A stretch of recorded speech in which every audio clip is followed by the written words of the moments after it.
Viewers এই মুহূর্তে দেখতে পাচ্ছেন বাংলা চলচ্চিত্র শিল্পী সমিতির নির্বাচনে 2024-26 নির্বাচিত যে কমিটি রয়েছে সেখানে এই মুহূর্তে আপনারা দেখতে পাচ্ছেন জনপ্রিয় খল অভিনেতা মিশা সওদাগর দেখতে পাচ্ছেন, জনপ্রিয় খল অভিনেতা মনোয়ার হোসেন দীপজল এবং একই প্যানেল থেকে যিনি সহ সভাপতি হিসাবে নির্বাচিত হয়েছেন ডিএ তায়েব, তিনি কিন্তু সাংবাদিকদের উদ্দেশ্যে কথা বলছেন।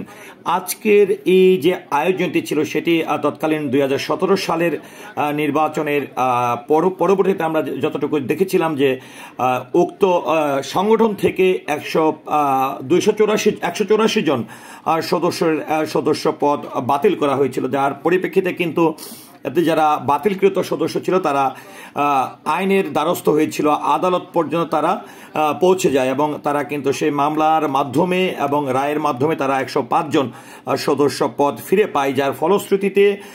2020 সালের যে 20-22-এর যে নির্বাচনটি হয়েছিল সেই নির্বাচনে কিন্তু 105 জন সদস্য যারা তারা কিন্তু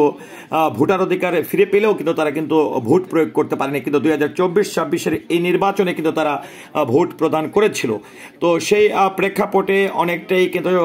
আলোড়ন সৃষ্টি হয়েছিল যে 105 জন সদস্য চিত্রনায়িকা নিপুণ আক্তারের পক্ষে কিংবা তার প্যানেলের পক্ষে কাজ করছে।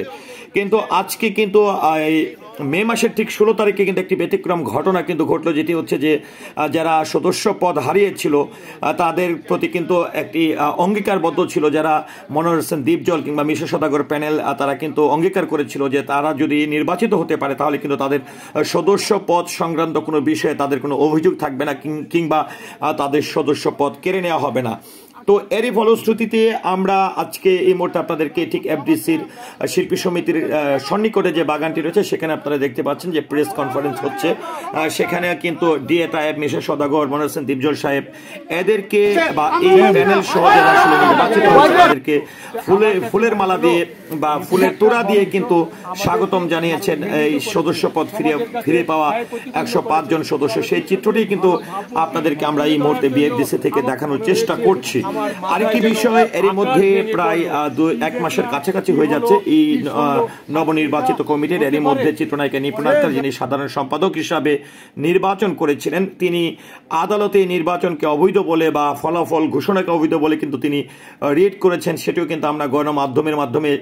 দেখছি। তারই পরিপ্রেক্ষিতে কিন্তু জরুরি সভা ডেকেছিল এই কমিটি এবং এই সবার পাশাপাশি 105 জন সদস্য কিন্তু আজকে মনোয়ার হোসেন দীপজল কিংবা মিশা সওদাগর প্যানেল বা নির্বাচিত কমিটির সঙ্গে একাত্মতা পোষণ করেছে, সেটি কিন্তু আমরা এই মুহূর্তে আপনাদেরকে দেখাচ্ছি। তো ভিউয়ার্স, নির্বাচিত কমিটির সঙ্গে একাত্মতা পোষণ করে 105 জন সদস্য যারা সদস্য পদ ফিরে পেয়েছে তাদের এই বিষয়টি নিয়ে আপনার মতামতকে আশা করছি কমেন্টের মাধ্যমে জানাবেন। সেই সাথে পুরো ভিডিওটির সঙ্গে থাকার জন্য অসংখ্য ধন্যবাদ। আল্লাহ হাফেজ।